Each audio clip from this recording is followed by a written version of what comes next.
Here we are then, Adam. Here at the beginning of all things. I'm hungry. Yes, hungry For flesh. for rules. Well, Yes. okay. Yeah, also rules. Yes, we're talking Flesh Eater Courts. I have come up with a list, you have come up with a list, and through the majesty of those lists, we're going to answer the question, is Flesh Eater Courts a faction that you should just paint, or whether you can play with them? And I won't share my thoughts just yet, but they're pretty cool. So we're going to explain the choices and some of the changes and how we're taking advantage of them, basically. We're not doing a full Battletome review. We're just getting excited about Age of Sigmar stuff. So I'm going to start by telling you my list, and then I'll tell you what I'm taking advantage of, basically. So first things first. I've picked a battle formation. Naturally, it's Lords of the Manor. Yep. Because it's just the best one. It has been for a while, and it remains unchanged. In fact, the only change is as a consequence of the FAQ, because you now have 4+. You can return an additional knight unit, basically, because otherwise it was a bit crazy before. So naturally, I've picked Raise the Banners via Lords of the Manor. Now, for my two treasures, well, my trait and my treasure, I have picked Cruel Taskmaster, funnily enough. Pick a friendly non-hero Flesh Eater Courts unit wholly within 12 inches of this unit to be the target. For the rest of the turn, you can reroll charge rolls for the target. I think it's pretty good. It just adds a little bit of extra something. You'll see the rest of my list, though. You'll see why I've got it in there. Because it's not fast. The treasury, the artifact of power I've picked, is the Grizzly Pennant, which is our... if the roll is greater than the target's... I'll start that again. Any combat phase. If this unit charged this turn, pick an enemy unit in combat with it to be the target.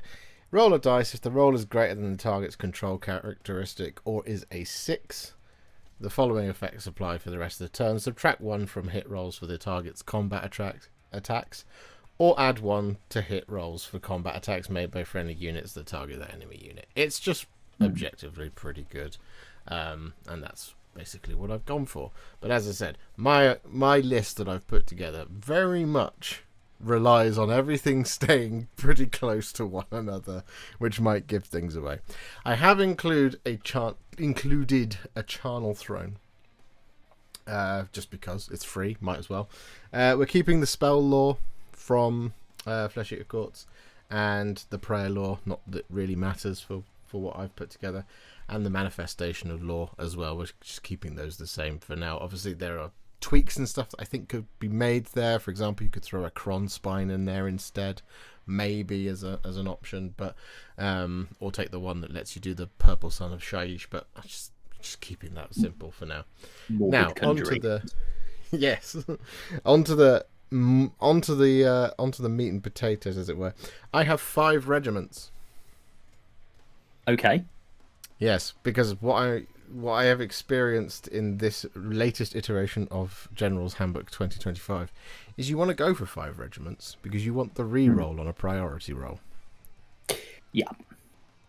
And because everybody else is doing it, it means it's a case of whoever wins the attacker-defender roll goes first, because they'll get their army down first, and then you've got a re-roll for later on if you've got more regiments. I've just gone for 5 regiments, and I've done this slightly. It's only because I formatted the list in a silly way, but I do have 2 regiments that don't have anyone in them other than the character. But I could easily fix you can do it. it. Why not? Yeah, exactly. Until it gets FAQ'd, otherwise we can do that kind of thing. So my list is really simple, and it's really exciting, but it's basically updated Ghoul Patrol for fans of Flesh Eater Courts for a long time. My 5 regiments are led by Ushoran, because of course, and we'll get into him in just a minute, a Royal Decapitator, a Marrow Scroll Herald, High Falconer Felgrin, and an aberrant Ghoul King. Those are my 5 characters, each leading their own regiment. And then I have 110 Crypt Guard. Everyone's gonna hate you. Yeah. Yeah. Most of them are reinforced as well. So actually, like, it's 1, 2, 3, 4, 5 units of 20 Crypt Guard and 1 of 10 because I had to spare 100 points. And the choice at that point was, well, 2 things are 100 points here. I've either got Crypt Guard or Royal Beast Flayers, and Royal Beast Flayers, sadly, I think are still mostly pointless. They're beautiful. It's a beautiful unit, but it's just like... But they're there for the spearhead. That's what I would say. And they just get gobbled up by the monster anyway. It's like... cool. You can't use rampages. Yeah, but it doesn't matter when you then just get slapped. So this is true. The reason I've gone for this is because of the new mechanics with the delusions. And what I wanted quite a varied amount of delusions that I could pick from. I wanted to really go surf heavy because they've put a lot of stuff in here for serfs to get benefits off. And a good example of this is from High Falcon of Felgrin, who is obviously the new hotness. But his delusion, because almost all of your characters, not all of them, have their own War Scroll delusion, which goes into your kind of pool of delusions that you can choose. And Felgrin's one is, while you believe this delusion, subtract 10 from the control scores of enemy units while they are in combat with any friendly serfs units or any friendly non-hero Flesh Eater Courts monster or beast units. So basically just anything other than Ushoran and the zombie dragon and Terrorgheist with a hero on it, and obviously other heroes. I just think, in terms of General's Handbook 2025, that can open up a few more options for you in terms of if you need to shut off people's control of certain objectives. I think that's just strong enough as it is to just have it in the army as just an option to put on. So serfs, I've got many of those, obviously, naturally, as you can tell. You also have just a couple of other little neat things that he does. While this unit's gripe, which is the little batwing thing, is next to an enemy unit, ward rolls cannot be made for damage points inflicted on that enemy unit by combat attacks made by this unit and friendly serfs units. Yep. That's why we have so many Crypt Guard in the list. So that's just an example of some of the things that he does, right? And that's one of my delusions that goes into my pile. I also have a Ghoul King rather than an abhorrent Archregent. Archregent was what I wanted. What I didn't have was 40 points. So I put the Ghoul King in because I needed an extra wizard.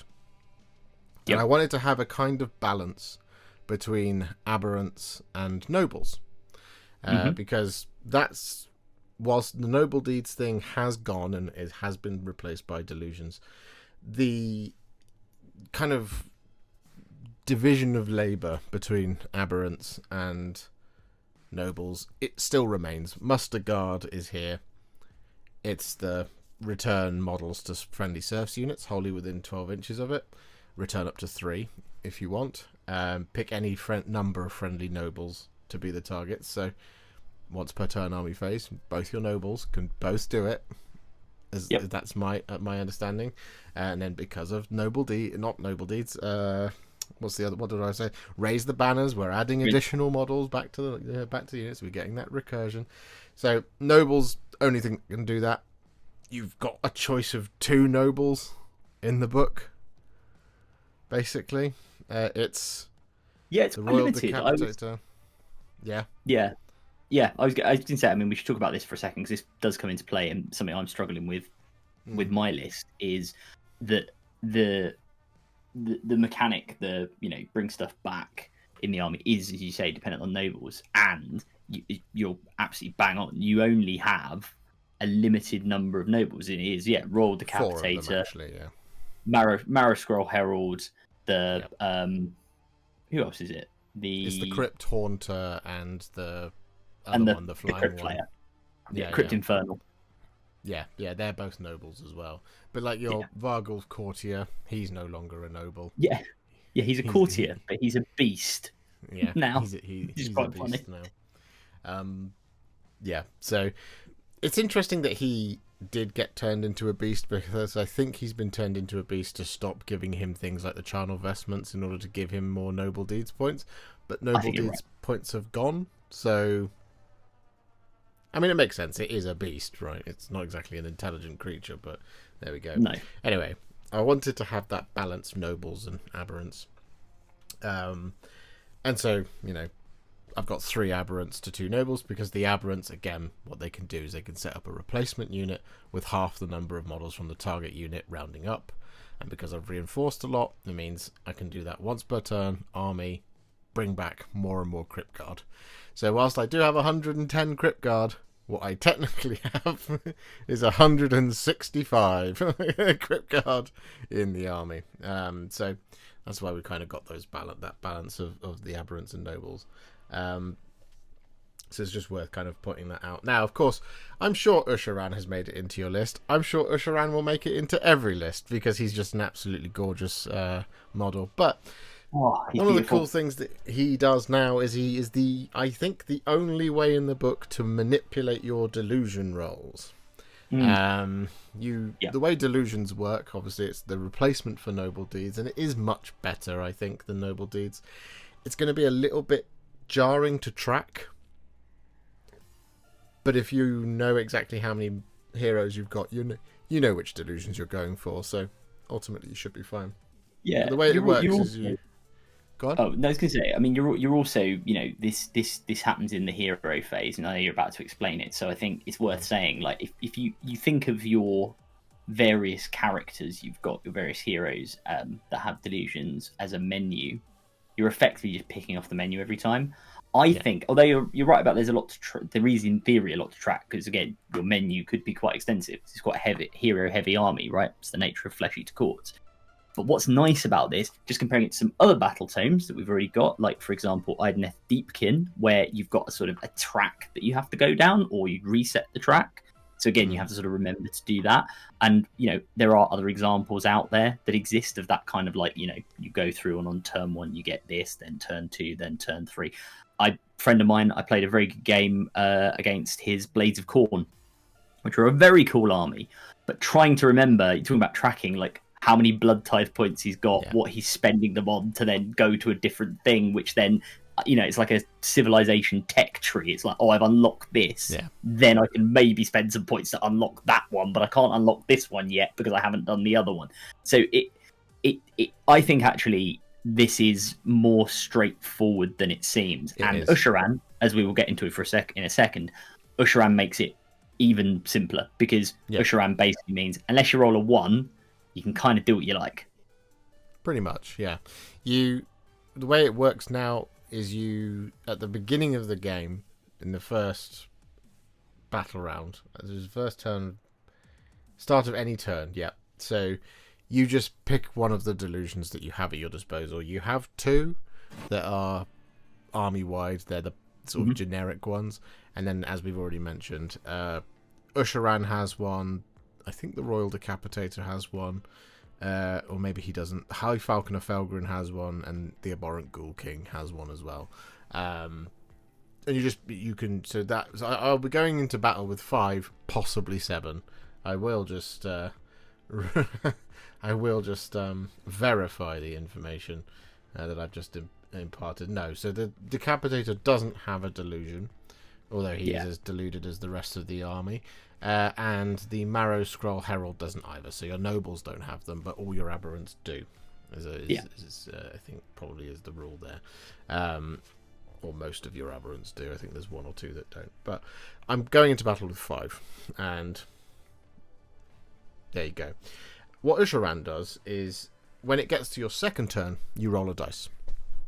On a 1 to 2, you must pick a different delusion to the one you picked last turn.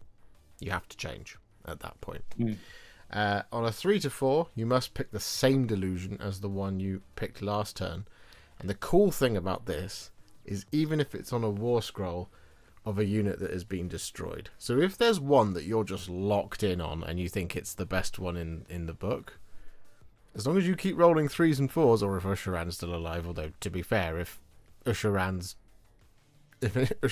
dead, you've probably got bigger issues. Yeah. Things have gone pretty bad for you. Game's not going well. Yeah. And then on a 5 to 6, you can pick. Again. So 1 to 2, have to have a different one. 3 to 4, you have to have the same one, even if the previous person whose delusion it was died. And on a 5 to 6, you can just pick at that point, which is really cool.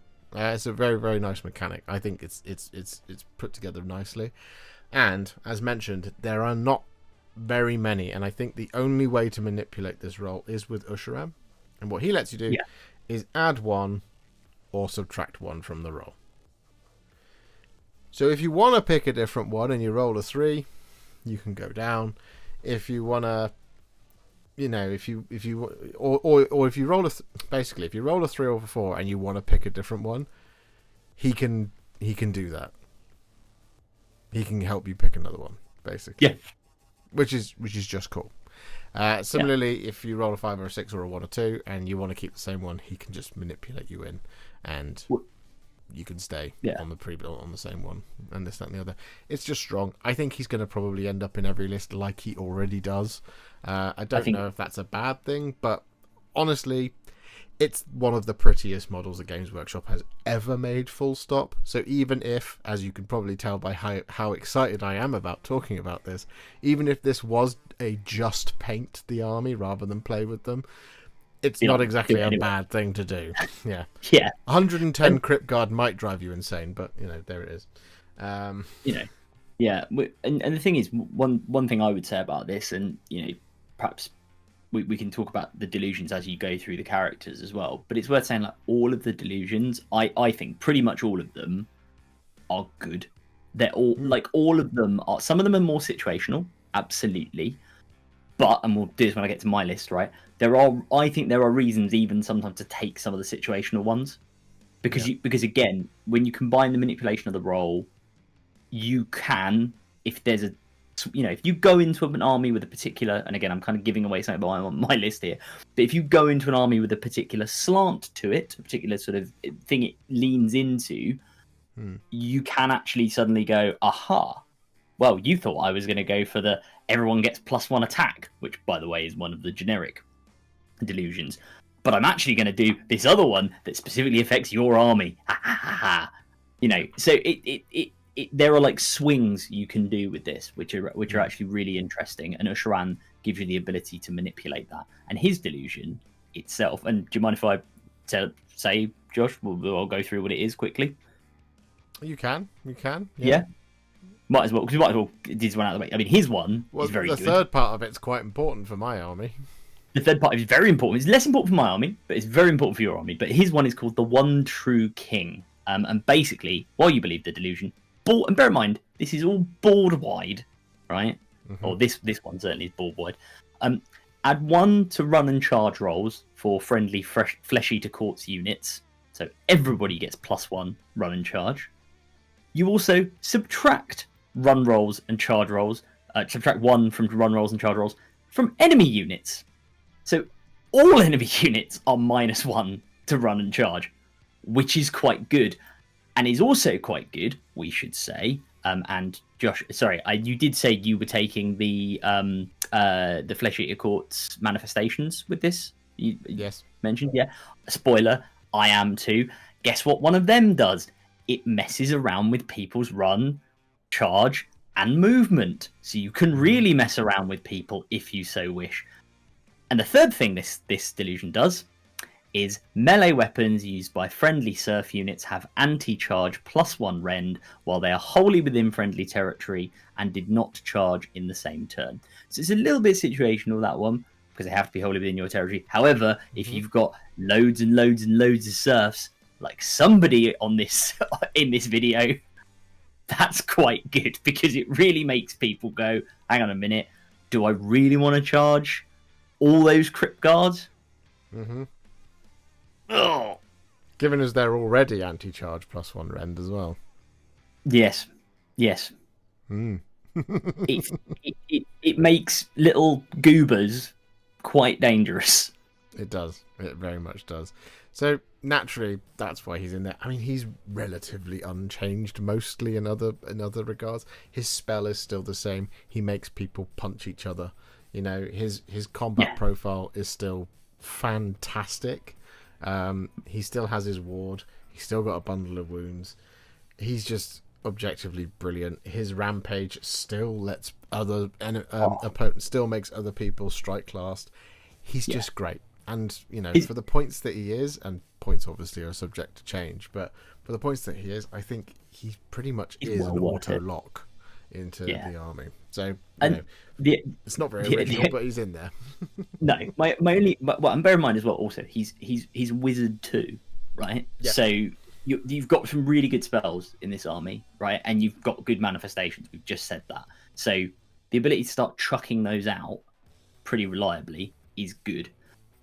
I think I will say my only negative Nancy thing, and it's more just because I think it's funny, right? It's not an actually negative about Ushoran, is his monstrous talent. And bear in mind, you've all seen the Ushoran model. We've all seen the amazing tutorial that Josh put out on the channel. I know I followed it. Mine came out looking, you know, not completely rubbish. So that's, you know, by my paying standards, that's really good. And those attacks are Rend 1. Look at him. Look at the model. I encourage you all. Bring a picture. There's a picture on screen now. Look at the model. If not, Google it. They should not be Rend 1. They should be at least Rend 2, and I will die on that hill. But sorry, that's me being silly. But that's my only negative to Ushoran. Yeah, no, I get it. But I mean, he just... Oh, he's so good. He's so good. I think he's pretty much a lock. I'll quickly go through the rest of it as well, because...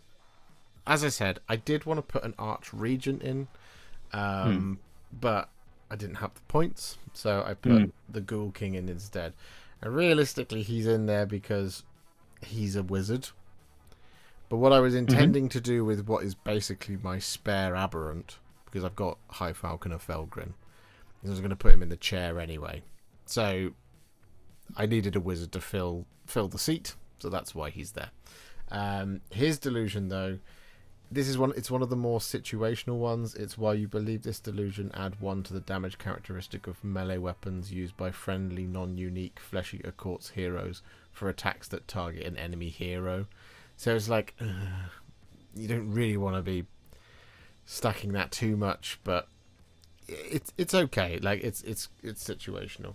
But the other thing as well is if he wants to jump off the chair, he does let a friendly serfs unit that has not used a fight immediately fight after and at +1 to wound after he has. So he's good in a pinch as well. I still think the Arch Regent probably, particularly for Lords of the Manor, I think still goes in, even though you roll a dice for it to happen now. But it does still return 3 slain models, which in Lords of the Manor means you're returning more because it's an ability that brings back more models. I just didn't have the points. I now wanted 110 crypt card. You know, that's the thing. You can't have your cake and eat it too. So those we've already talked about. Felgrin, the Royal Decapitator, is pretty much the same as he was, I think. He does, though, pick a friendly serfs unit that has not used a fight ability this turn and is within this unit's combat range to be the target. The target can be used to pick to use a fight ability immediately after the fight ability used by this unit has been resolved. If it is picked to do so, the target's melee weapons have crit 2 hits for the rest of the turn, which is spectacular on Crypt Guard. Yeah, because they all still have 3 attacks each. And a block of 20 of them, that's 60 dice. Best get rolling. You know, so that it's just, you know, objectively very good. And the Marrow Scroll Herald is here is because he's fun. He does put the infected keyword, or it's the same old story. He offers the opponent a bone, and then they either accept it and they become infected, or they reject it and they get strike last.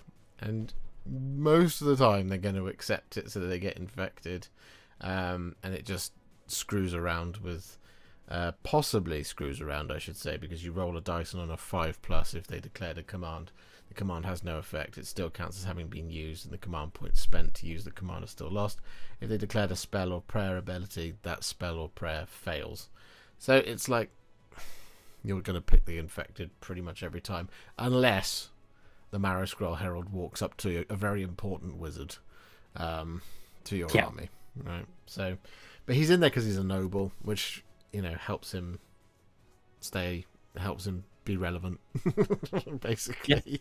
Yeah. And then, like I said, the rest of the list is just Crypt Guard.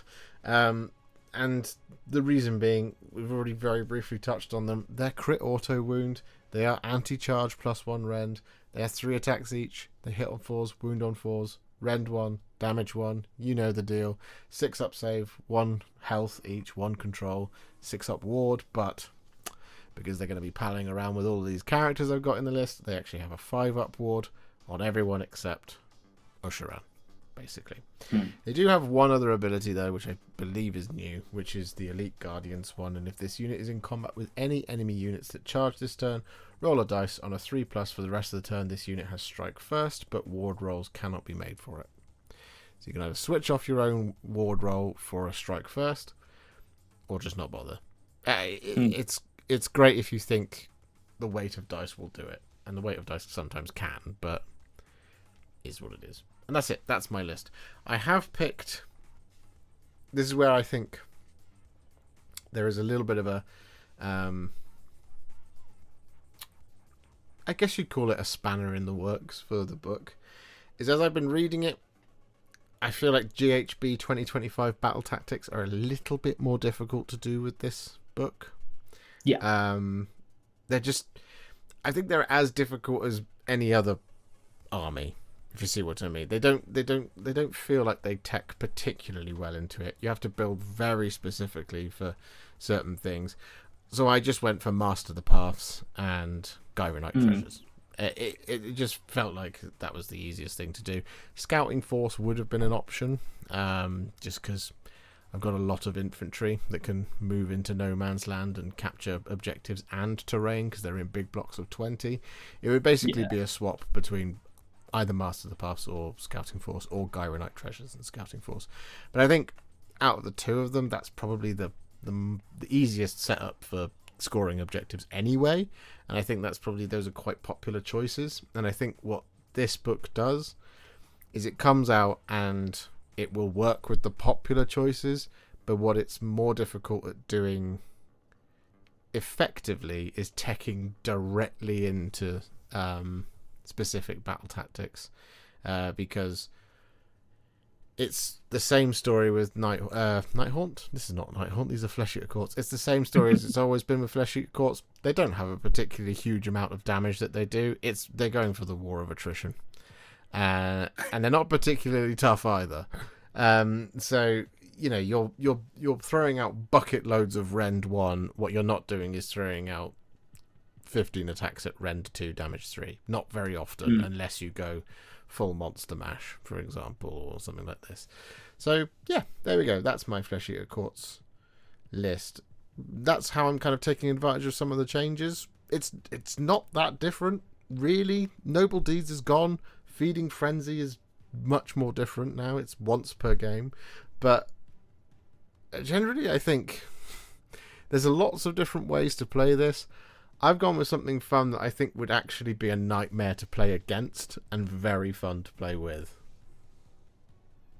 Yeah, I think your list is really good, and it's really interesting you've gone that way, because I think when we get to mine is quite different, which is good because we get to talk about different units in the book mostly. There are a few crossovers I think we've already given away. So yeah, no, I think yours is interesting, and I think you have definitely thought through. Like I think we should say at the outset of this video, you know, we chatted just before we came on, and I think you've gone very much for what I would think of as like, I'm in a competitive mindset, I'm going to a tournament, I'm going to lean into how do I achieve battle tactics. I have given that a go, but bluntly, mine is much more what do I think looks stupid and fun on the tabletop and is more beer and pretzels. I still think it's quite good, but You know, I am much more sanguine, appropriate word for some vampires, about my battle tactics, and kind of I probably will go. I mean, I'll talk through it in a sec, but I'll probably just go for some fairly basic Barry ones. My list when we get to it, I think yours is cerebral, but like it's one of those things where it looks simple because you've got, as you say, your heroes and just a load of crypt guard, right? It looks simple on paper, but actually quite cerebral, kind of designed to clearly do a thing, and is teching into that quite well. My list is much more I unger, therefore I will bunger, and that is pretty much it, which we'll get to. Yeah, I mean, I struggled, I will say, to choose between Crypt Guard and Crypt Ghouls, because so essentially I've spent just over half of my points on Crypt Guard, and for the same price you can take, I think it was something like 40 or 50 more ghouls. However, what the ghouls don't do is they don't give themselves and heroes a 5-up ward. So mathematically it almost worked out as the same either way, but where it fell down was because of their attack profile being 4s, no rend, damage 1, and you get +1 rend if you're wholly within 12 inches of any friendly nobles or aberrants, which wouldn't have been difficult in my list at all. But because of that, I kind of much preferred. I went over Crypt Guard. It was close, I will say, because Crypt Guard, they come in units of 10 and they reinforce to 20. Crypt Ghouls come in units of 20 and they reinforce to 40, and 40 is just really annoying to deal with in any scenario. You know, it's just going to be a pain. Everything has a ward of 6+, but I just thought the 5-up ward made up for the lack of the 20, basically. So yeah, I mean, that's my list. I'm really excited about it. I think it would have some legs. There obviously is a different competitive mindset, and I sort of looked at things like the Gore Ward and like Morbeg Knights and this down there, which I'm guessing is in yours. So I think what we should do now is you should tell me your list, and then we'll both decide whether you should just paint your Flesh Eater Courts and leave them on the shelf, or whether you can march to victory across the mortal realm. So, Adam, take it away. Flesh Eater Courts, what have you come up with? So, as I say, I unger, therefore I bunger, in the words of the deluded Voltaire, the vampire version, Vamptaire, I don't know, that I've got, is 3 regiments. The General's Regiment is led by... Well, actually, let's start from the beginning, right? So I've gone for, in terms of my battle formation, in what will come as a shock to nobody, I've also gone for Lords of the Manor, raise the banners, in order to bring back additional models. It's just really handy. I think there is a really good argument for Sound the Charge in mine, and I would also consider Sound the Charge. I've gone for Raise the Banners based on just having the ability to roll a 4-up, bring out back an additional model is just really nice. But as I say, I am completely 50-50 on whether I would actually go for Sound the Charge, because Sound the Charge, I should say for the audience what it does, it adds 1 to the rend characteristic of melee weapons used by friendly knights that charge in the same turn while they are wholly within 12 inches of any Flesh Eater Courts heroes. So if you bring in loads of knights, as I am, that's really good. It's just a really, really good formation. So yeah, either one of those, but we can let's you know what, let's be different. Let's go Sound the Charge, right? Because it's kind of irrelevant to what I thought, because I've got backup here, but we'll go Sound the Charge to be different. In terms of my heroic traits, I have gone for Stronger in Madness, which is a passive ability, and it allows you to ignore the first damage point that would be allocated to the unit that it is on in every phase, or in each phase. And in addition, other than companion weapon abilities for combat attacks that target this unit have no effect. And what I that means, wonder in a what nutshell, unit you've chosen. I think you might know. Now, Yes. the thing is, companion one of the weapon abilities, obviously, horses, hoofs and tooths, to use the term I like to use when I'm playing the game. But crit mortals are a big one. There are loads of units out there with crit mortals right now, and as a person who's been playing a lot of Soulblight Gravelords recently, let me tell you, do not underestimate the ability of otherwise slightly rubbishy units to go into something big and just dole out loads of mortals. And yes, you've got a ward, but on a big tanky hero, again, kind of giving away where this is going, the ability to just stop all that, +1 rends, crit 2 hits, mortals to say the biggest one, all of that stuff, you just go, nah, doesn't work. Sorry. And there are quite a lot of heroes and spells and prayers that let you target a unit, and then you get to go, oh, my little goobers can now have crit mortals or +1 rend or anti-hero or the, and you just go, yeah, but that doesn't affect me. So, right? You're just kind of annoying. That's my heroic trait. The artifacts of power, I've gone for the charnel vestments, which is the one that everybody sort of takes at the moment. The reason I've gone for that is because what that allows you to do is if a unit is not a priest, you give it priest 1. If it's already a priest, you add 1 to the chanting rolls, and if it's a wizard, it can't use a spell and a prayer in the same turn, right? Yeah, it's I unchanged. think it's really good. Yeah, it's unchanged. I think it's really good. I think it's really generally applicable, and I will tell you which unit that goes on when we get to the list in full. Spell lore, obviously, Law of Madness, really, really good. Prayer lore, again, I'm leaning into that. I've got something that does some. I've got 2 things that do some prayers, and manifestation lore. I'm going to go for the the Flesh Eater Courts one, manifested insanity, because again, I think it's really good and it works really well with my list, shutting people down when they're moving, and also actually doling out some abilities. And maybe we can talk through what some of the manifestations do in my list. So, heading up the General's Regiment, in again, surprise to nobody, it's Ushoran. How many regiments do you have? I've got 3. So I've got General plus 2 others, right? So I've gone for 3. It's not 5, but it's not 2 or 1 in the case of many people in the previous General's Handbook. We're going for minimal units, regiments. Sorry. Gone for Ushoran. Won't go over him again. He's incredibly good. Great spell. Big beat stick. Loads of casting to get spells off. So yeah, Ushoran is heading that up. Generally spectacular. Next in the list, we've got a Crypt Haunter Courtier. And the reason I've gone for him, he's a noble. So he is let me just find him in where I'm looking at. Crypt Haunter Courtier. So he's a noble. He's one of the nobles, the 4 that we talked about in the book. And he is quite interesting. So he's got 6 health, 5 up save, 6 up wards, 2 control, fine. His attacks, he's got 5 hits on a 4, wounds on a 3, rend 2, damage 3. It's quite nice.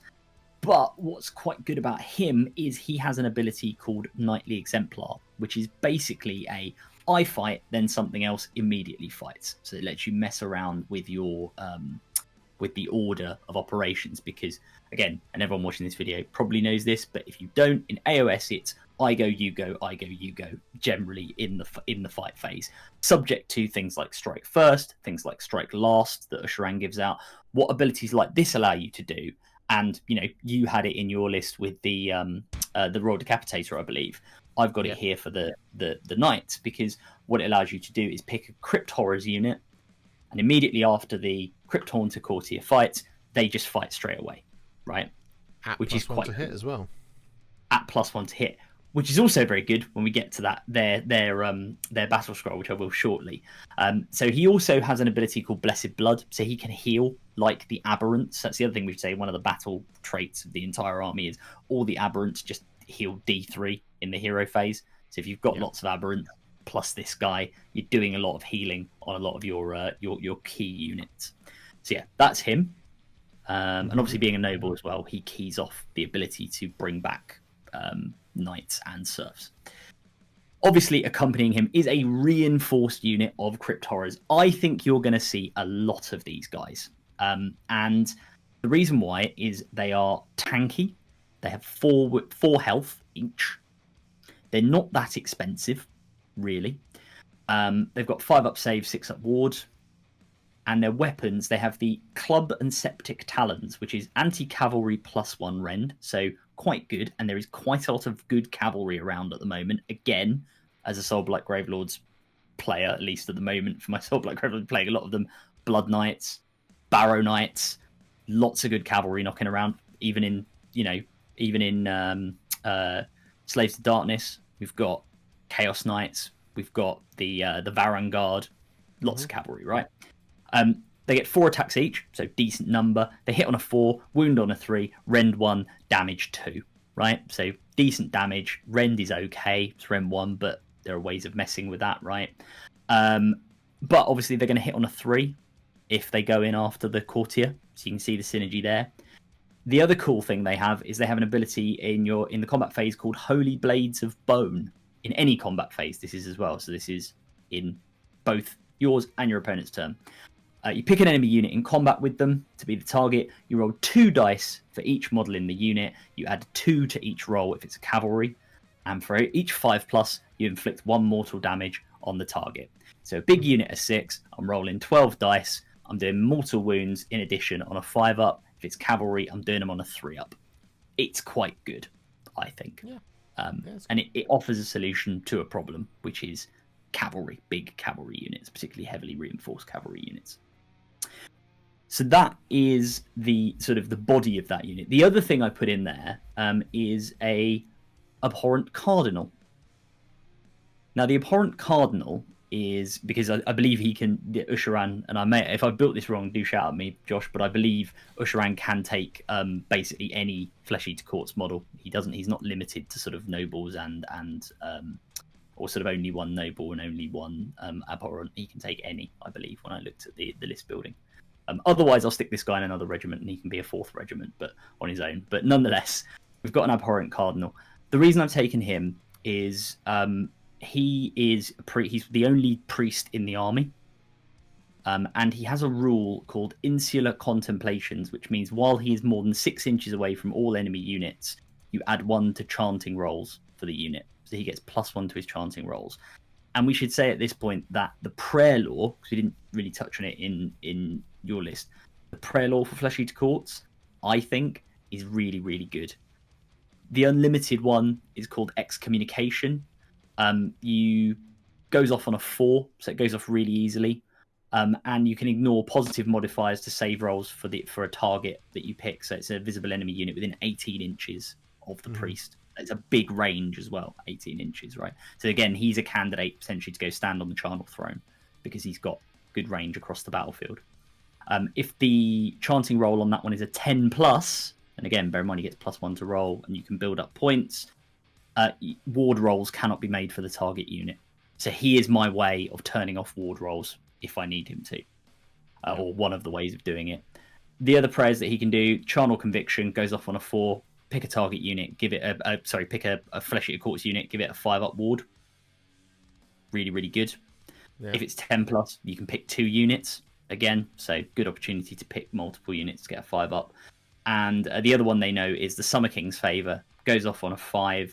You pick a friendly Flesh Eater Courts hero, wholly within 12 inches of the priest that's doing the chanting, and you get +1 damage to their melee weapons as standard. If the chanting roll is a 10+, you can pick between that one and also that they get 2 fight abilities in the turn. After the first fight ability, they are strike last till the second one. So standard, if you've played AOS, you'll see that a lot. But also, essentially, really good prayer law. The other thing he gives you, and again, this leans into my point about swing delusions. So the delusion that he has is called the Banishing Liturgy. And while you believe it, you add 2 to banishment rolls for friendly Flesh Eater Courts units. I've already got Ushoran, who's a big wizard. I'm going to have other wizards as well, which I'll get to in a second. And friendly Flesh Eater Courts units have ward 4+ against damage points inflicted by spell abilities, prayer abilities, and abilities used by manifestations. So if you come up against an army like maybe Seraphon, maybe Lumineth, that lean a lot into the ability to get spells going, right? Either to do damage or to buff their units, he's a really good way of just being able to turn that off. So he's there for that function in the army. I will say, Abhorrent Cardinal cannot join another regiment because this is Then not a royal attendant. Then he is a regiment on his own. That's fine. I now have 4. On his own. That's Yeah. absolutely fine. All I think he's all of worth the it. aberrants, all of the aberrants, apart from High Falcon of Felgrin, are not royal attendants. Fine. So the No Crypt problem. Haunter Courtier, the Crypt Infernal Courtier is. Oh, actually, Grand Justice Gormain, he is an aberrant, actually. He can be a royal attendant. Marrow Scroll Herald. Felgrin can, and the Royal Decapitator. Yeah. Okay, that's fine. Oh, yes, because it is any royal attendant or any Flesh Eater Courts. Yeah, fair enough. He could be attended by multiple royal attendants, though. That's interesting. Yeah, that's because true. there says any royal attendant there. The majority of it usually says 0 to 1. So interestingly, you could take Ushoran, not Cardinal, sorry, Ushoran, Felgrin, and Grand Justice Gormain, which would be fun. It would look cool, but anyway, we digress. Go on. What else? What else have you got? He's a 4th regiment, so we'll put that in the edit. He's a 4th regiment. Don't worry about that. I've now got 4. It's good. We want more regiments in this GHB. So regiment. So that's the Ushoran block. The next regiment, is led by, I think, the thing that Josh has been eagerly waiting for, the Abhorrent Ghoul King on a Royal Terrorgheist. Because this thing is really, really, really... This is, to misquote Mr. Barlow, this is my idea of a really nice Warhammer unit. The AGK on RT, because I'm not going to read out the full name every single time. It's a wizard. It's a monster. It's still an abhorrent, so it heals up on its own. It has 16 health. It moves 12 inches, so it's pretty fast. It's on a big base, fine. So a lot of stuff can get into combat with it. It's got 4 up save, 6 up ward, 5 control. In terms of its weapons, it's got a Death Shriek, which is a shooting combat weapon as well. It's a ranged attack. 10-inch range, 1 attack, hits on a 4, wounds on a 2, rend 2 d6. I will point out at this point that, again, a Shriek has more rend than Ushoran's Claws. Think of that what you will, rules designers. More importantly, in terms of melee weapons, it's got the standard Ghoul King / Aberrant profile, 5 attacks, hits on a 3, wounds on a 3, rend 1, damage 2 for its gory talons and fangs. And the Terrorgheist itself has the Fanged Maw, which is crit mortal, as well as being a companion weapon. 3 attacks, hits on a 4, wounds on a 2, rend 2, damage, d3 plus 3. So if you spike your mortals on this, you're going to be in a happy place. And it's got the Skeletal Talons, which are baseline 6 attacks, hits on a 4, wounds on a 2, rend 1, damage 2. Now, in terms of its abilities and why it's really quite so nice, it has a rampage, as all monsters do, which is called Ferocious Hunger. You roll a dice. On a 3+, you add 1 for attacks made with the unit's companion melee weapons for the rest of the turn. So now your Fanged Maw and your Skeletal Talons are hitting on a 3-up. That's really quite good. You've then got the ability called Wicked Predator, which is, again, once per turn, any combat phase, so every combat phase. You pick an enemy unit in combat with the Terrorgheist to be the target. And for each champion, standard bearer, and musician in the target unit, you add 1 to the attacks characteristic of the unit's Skeletal Talons to a maximum of 10 for the rest of the phase. The additional attacks must target that enemy unit. So, the point of this is, people want to turn up with large units of Barrow Guard or Death Rattle Skeletons. I know I'm picking on Soul Blight here a lot, it's just because it's an army I know. Skaven Clan Rats. Things like that have banner bearers and musicians, and everybody has champions anyway. You're going to get to add a lot of attacks. I appreciate that the downside of this rule is this is probably going to lead to potentially some arguments on the tabletop, particularly at a competitive level, as you fiercely debate with your opponent whether the thing that they've definitely built as having 2 standard bearers, 2 musicians, and 2 champions, in fact has that, right? But, that's one for you and your opponent to hash out in a friendly way between each other. I will say about this guy as well, the other nice thing about him, again, thinking about the delusions mechanic, is his delusion is quite good as well, quite widely applicable. This is it's called Majestic Menagerie, and it's while you believe this delusion, add 1 to the attack's characteristic of companion melee weapons used by friendly Flesh Eater Courts units while they are wholly within 12 inches of any Flesh Eater Courts heroes. That's quite nice for something else which is coming in the list, but again, gives you an ability to turn that on potentially and use it. Yeah. Now, because he's a hero, obviously, he is taking my trait that I mentioned earlier. So he's turning off all abilities other than companion, and he's minusing 1 from damage from in each phase, which is pretty good on a unit that heals, keeps him going. What I'm also going to do is I'm going to lean into the Scourge of Gairan rules, which still exist and I forgot about until I really looked at this book. Because in those, one of the things that the Flesh Eater Courts got was the ability to take monstrous traits. Now, obviously, Scourge of Gairan will only be around for, I think it's until mid-2026. Whenever the next General's Handbook comes. Yeah. Whenever we get the next General's Handbook and this season ends. But until then, they're valid rules. Definitely, I think, worth having a look at. The reason why is because the monstrous trait this guy can take is, that I think is worthwhile, is called Savage Abomination. And that is you add 1 to the attack's characteristic of this unit's companion melee weapons. So, yeah, it's just giving him more output, just giving him more use of his sort of best weapons, and it potentially is hitting better as well. So he is a real move around, be a beat stick. He's also a wizard again, so he's casting. So yeah, that's the kind of the logic behind that one. Makes sense. Go on then. What else have you got? Yeah, he's accompanied by 6 Morbeg Knights. So reinforced.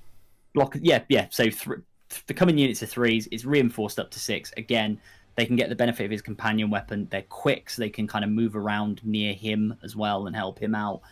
Morbeg Knights are still really good. They have changed since the previous in the index, but they're still +1 damage on their lances. They're still 4 health each. So again, a bit like the other unit of knights, they're pretty solid. 4 up save, 6 up wards. They've got quite a cool ability called Predator Knights, which is similar to what they have now, which is where they can kind of jump out of combat. This is end of an enemy turn. I think the current one is end of any turn, so it's a little bit more limited. But you basically inflict D3 mortal wounds on the target, on the enemy unit you're in combat with at the end of their turn, and then you just use a retreat ability, and you take no damage for it. You don't have to roll for it. That's the thing. Yeah, you don't have to roll for it. It just happens. It's just D3 mortal damage, and then you're off.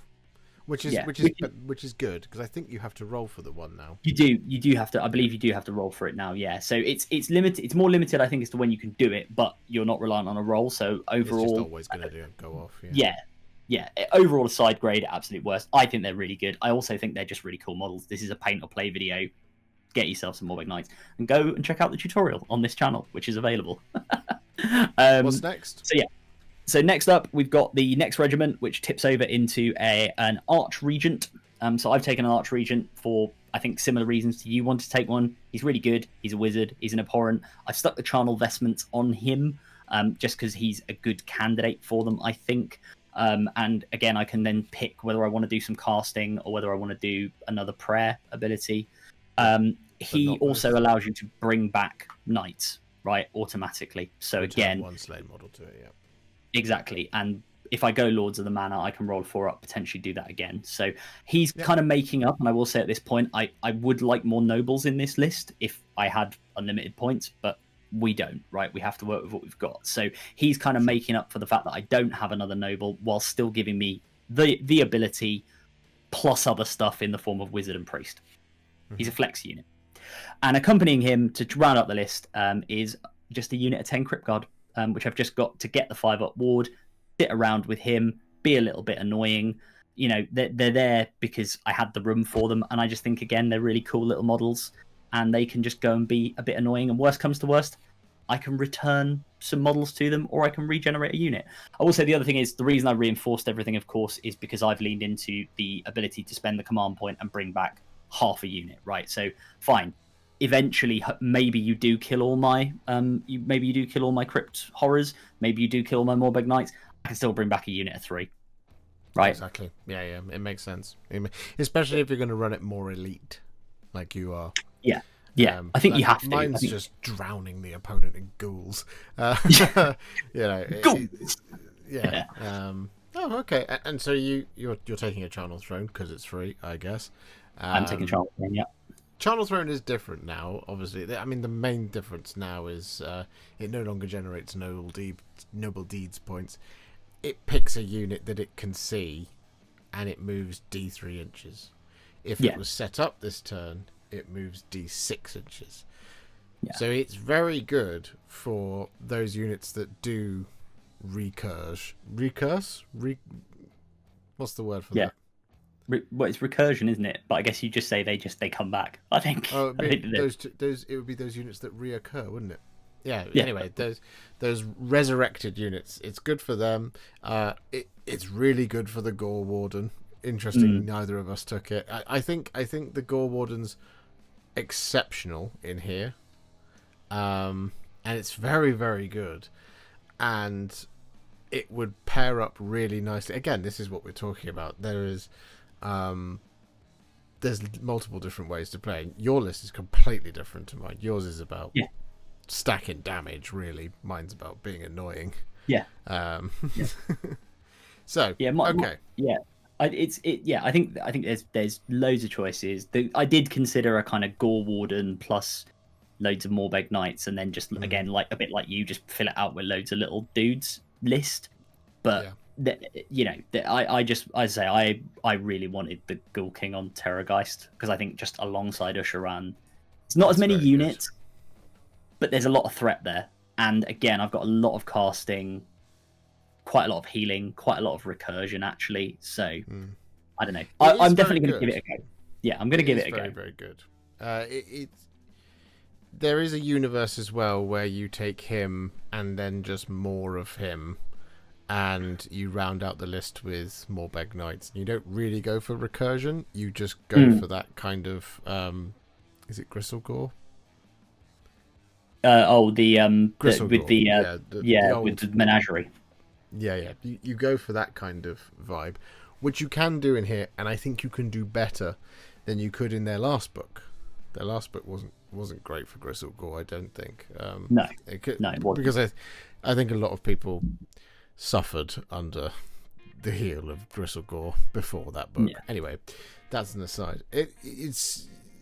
We've gone for, like I said, I've gone for real simple, real wading through the charnel feast. You've gone for a little bit more of a kind of scalpel, but still, there's obviously some consistencies there. But it's interesting, isn't it? Because I think what you want from a book like this one is you want inconsistencies in terms of the lists that are being made, and I think that indicates where I think both of our ranking will be on this one. So I am going to ask you, Adam. Yeah. Would you play Flesh Eater Courts, or do you just paint them? Oh, I think it's a play. I think it's a straight up play. I genuinely think this is one of, we've now had a few Battletomes for armies. I think this is one of, if not the most fun. I'm biased because I have got a Flesh Eater Courts army. And at this point, what armies haven't I got? But I do like my Flesh Eater Courts army. The models are beautiful. It's definitely a paint. It's always going to be a paint, like you said. But this has so much play in it, and there's so many different ways you can do it. Like, as you say, you can go Gore Warden and moving around. You can go big monster mash, which I sort of have a little bit. You can go horde of goons like you have. I mean, there's just loads, and there's still loads of other stuff in there. There are the rules and the abilities that some of these little characters and heroes, which again on their own are awesome models from a paint perspective, give you. They're fun. Like the Marrow Scroll Herald that you've got in your list, I will say, if points weren't a thing, which obviously is stupid to say in the world of list building, of course I'd take a Marrow Scroll Herald. It's so much fun. You get to offer someone your infected bone every single turn. Why wouldn't you want to do that, right? Whoever wrote the rules for the rules writing team, they've done as much as I joke about the Ushoran clause thing, and genuinely I am joking about that, but they've done such a good job in this. There's so many thematic fun rules interactions and how it all works, even Felgrin as well in your list. I'm very jealous you've got both Felgrin and the Marrow Scroll Herald. He's Robin Hood. He's Robin Hood if Robin Hood was a cannibal vampire who thinks that his mad bat creature thing is actually like a glorious falcon. You know, it's fun. It's genuinely a fun book, and for me, look, I've done the competitive thing with Warhammer. I will continue to do the competitive thing with Warhammer, going to tournaments and trying to be, you know, frankly, as probably as sweaty as possible, right? That's what you end up doing. But this is a book that I think you can just get loads out of, and you can have a really good game with your mates, and there will be some very kind of funny moments that will happen. Again, Marrow Scroll Herald, would you like my infected bone? Oh no. Okay, well, now this is going to happen, right? Yeah. There's just so much fun you can have. Even if you want to be one of those people who takes in a gash, and because he's in here, he's a dead guy, and he's like, you know, he's very expensive, as you would expect. But if you want to do Hand of Dust, which some people hate as a rule, some people hate Hand of Dust, but I do think it is quite funny. You know, pick a hand, any hand. Oh, no, now your unit's dead. Yeah. Okay, cool. I agree. I don't think you just paint these. I think you play with these very much. I think there's a lot of tinkering, obviously, to do. I've been around competitive AOS. Not directly involved, but I've been around it for a long time, but I feel like this is... It might be the strongest this book has ever been in terms of variation, and there is a lot of tools here. Now, it's not gonna... Like, you've used the Ghoul King on Zombie Dragon, and I think a lot of long-term Flesh Eater Courts players absolutely have that, and it's wonderful that it stays around as well, because there was a fear, obviously, that it would go and it would be just replaced with the Revenant Draconith Regiment of Renown. So it's wonderful that it's here. The Zombie Dragon is in, the Royal Terrorgheist is in, Abhorrent Ghoul King on both of the above are still here. So all 4 variants of it are still in the book, which is fantastic. And of course, if you want to bring a Regiment of Renown, you can throw in the Revenant Draconith as well, which is fantastic. It's really, really cool, and adds just a couple of little variation to your army. But honestly, like, it's always been I think it's a fan favorite. It's, you know, deep in its lore. It's funny. It's also horrifying. It's also scary. It's also it's just excellent, good stuff. And it's lovely that there's a lot of teeth to this, and that there is so much choice that you can make. I don't think there's realistically a terrible choice in here. There's stuff that's better than others and stuff that's more appealing. The reason I wouldn't necessarily pick the Crypt Horrors or the Crypt Flares is because they're older models. I like the newer ones. You know, that's why I would if it was me making a change, I would throw all of that out and I would throw more Beg Knights in and a Gore Warden, which is exactly what I played with. But I thought that if you and I were going to both get, I thought he's not going to do a serfs list, and I love a serfs list because my first ever game of Age of Sigmar 10 years ago or 9 years ago was against Ghoul Patrol in first edition, and I've loved it ever since.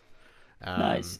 It's the way to do it. I mean, I'm you know, my Crypt Horror thing is because I have 6 of them. It's a list I can realistically pretty much run now as well. That's the other reason I sort of was trying to think about, well, what have I, because it does speak to, like, well, what have you built and painted? Because they're funny. They are old models, but actually when you paint them up, again, please see the tutorial for the Vargolf Courtier on this channel for an example of how to do that sort of Morgaunt, is it? Morgaunt look really well. It's what I did. I think they look really nice. I think they actually look quite good, even though they are sort of slightly older, goofier models. And yeah, you know, there's, like, to take another good example on this, Gormain. I love Gormain. He's a fantastic sculpt. He actually is really good. He has some really good rules in this. He gives out Strike Last on a 3-up. He's a little bit more useful this time around. Yeah, because he couldn't stack Noble Deeds last time, so. No, I think they ended up giving him that rule in an FAQ. I think he's much more useful this time generally. But I didn't take him, not just because I didn't have room for him, even though he's such a cool model. It's because, well, I've got Ushoran that gives out Strike Blast. Yeah, fine, it's only two units he's in combat with, but I've already got a source of that in the army. I don't, I don't necessarily need to double up. But if you're not taking Ushoran, there is a universe, I think. I do think he ends up in pretty much every list. But there is a universe where you could do it without him. You could lean into having your Zombie Dragon or your Terrorgheist as your big hitter. You could have Gormain there to give out your Strike Lasts. There are other ways to do it. He's not absolutely 100% guaranteed. I think he's 95%, but he's not. You don't have to. You can do other things. So yeah, and well, that's the interesting thing here. Actually, is I think if you wanted to really simplify and make this army very, very easy to get your head around, pick the same hero, because you'll have the same delusion regardless if one of them dies. So if you just if you take the Ghoul King on Terrorgheist, take 3 of them if you want, fill out the rest with Morbeg Knights. You'll have the 2 that you'll want from the general ones that you get in the battle traits, and then you'll just have his one, and every time he dies it's the same one across all 3, so you could just put it back on. It isn't when you roll the dice. You won't obviously have the kind of manipulation because of Ushoran, but that is a viable strategy as well. If you find a way that you really like, and obviously you can't take multiple Lord Falconer Feldrins because he's unique, same for Grand Justice Gormain, but yeah, I think it's really good. So we have a consensus in our first ever just paint or play, which is not what I anticipated. Ladies and gentlemen at home, I hope you enjoyed this video, and let us know in the comments if you're excited for the Flesh Eater Courts. Are you going to play with your Flesh Eater Courts, or do you think you should just paint them? The choice is yours, of course. You don't necessarily have to listen to us. But thank you very much for watching this one. And like I said, if you enjoyed this one, do let us know if you want us to do more of them, because I'd like to do more of this type of content. Adam would like to do more of this type of content, I'm sure, and it's really fun for us to get to sit down and talk for about an hour just about Age of Sigmar and come together on these sorts of things. We might even have fun doing it for 40k, who knows? yeah, the opportunities are open, so yeah, let us know what you think, and we hope this has been, if nothing else, an interesting look into the deluded minds behind the camera here at Warhipster Towers as we look at the Flesh Eater Courts. We are pretty deluded. Yeah.